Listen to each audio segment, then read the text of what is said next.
Shalom dan salam sehat buat teman-teman sekalian. Perkenalkan, saya Priyanti Syihotang dari kelas 11 MIPA 1 SMA Negeri 1 Ronggoronghota. Nah, pada kesempatan kali ini saya akan membahas tentang faktor-faktor yang mempengaruhi kelarutan dan hasil kali kelarutan. Sebelum saya melaksanakan praktikum tentang faktor-faktor yang mempengaruhi kelarutan, terlebih dahulu saya menjelaskan tentang apa itu kelarutan dan hasil kali kelarutan atau dikenal dengan KSP. Selamat menyaksikan. Kelarutan atau es adalah jumlah zat yang melarut dalam 1 liter larutan jenuh pada suhu tertentu. Jumlah zat dapat dinyatakan dalam mol atau gram. Hasil kali kelarutan suatu garam adalah hasil kali konsentrasi semua ion dalam larutan jenuh pada suhu tertentu dan masing-masing ion diberi pangkat koefisien dalam rumus tersebut. Secara kuantitas, kelarutan atau es berhubungan dengan KSP, di mana kelarutan dengan KSP dapat dinyatakan semakin besar nilai KSP maka semakin besar kelarutan zat tersebut. Semakin kecil nilai KSP maka semakin kecil kelarutan zat tersebut.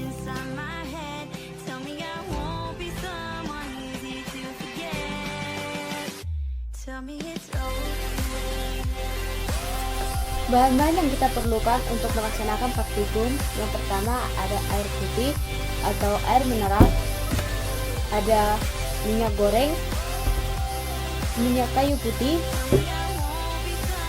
garam, 2 buah sendok, dan wadah.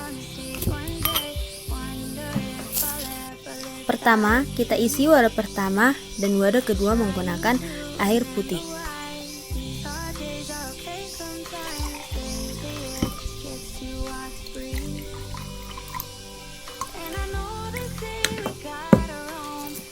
Lalu kita masukkan garam sebanyak setengah sendok. Kita aduk sampai garam terlarut dalam air.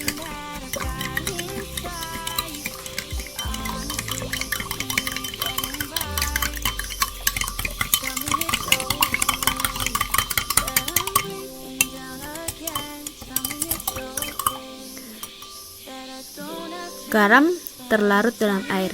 Lalu kita tambahkan 1 sendok lagi garam ke dalam air.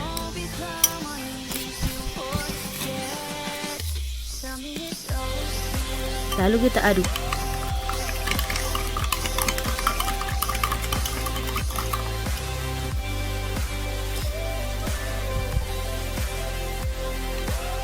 Di sini terlihat garam tidak terlarut lagi dalam air.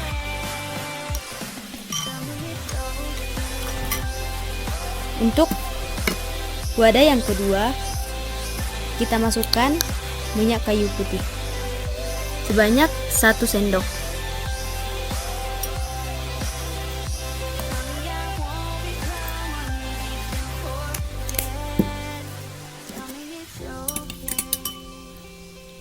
Dapat kita lihat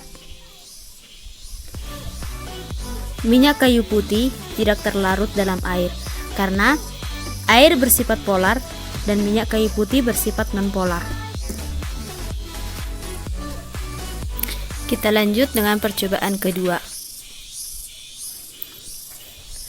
Wadah pertama dan kedua kita isi menggunakan minyak goreng.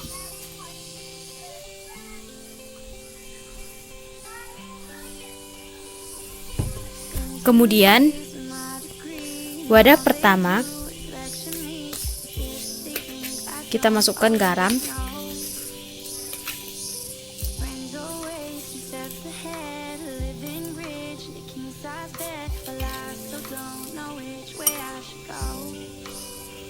lalu kita aduk.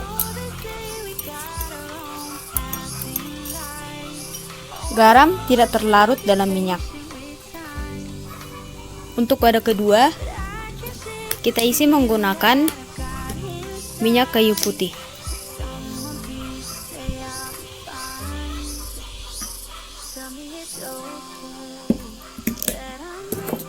Lalu kita aduk.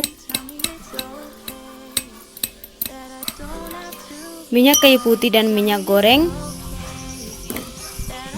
saling menyatu atau tidak terjadi reaksi apapun. Setelah melakukan percobaan ini atau setelah melakukan praktikum ini, Ada beberapa kesimpulan yang dapat kita ambil, yaitu pada percobaan yang pertama, pada wadah pertama yaitu garam dan air, garam dapat terlarut dalam air dikarenakan karena garam dan air bersifat polar. Dan ketika kita menambahkan semakin banyak garam ke dalam air, maka garam akan semakin sulit untuk terlarut dalam air. Dikarenakan semakin besar konsentrasi yang sejenis, maka semakin sukar untuk terlarut di dalam air. Pada wadah yang kedua dapat kita lihat minyak kayu putih tidak dapat terlarut dalam air dikarenakan minyak kayu putih bersifat nonpolar sedangkan air bersifat polar. Pada percobaan kedua antara minyak goreng dan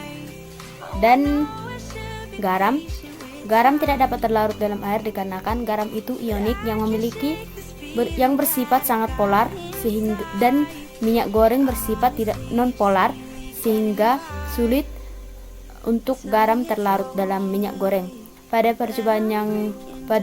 wadah yang kedua dapat kita lihat minyak kayu putih terlarut atau menyatu dengan minyak kayu putih menyatu dengan minyak dikarenakan minyak kayu putih dan minyak bersifat polar.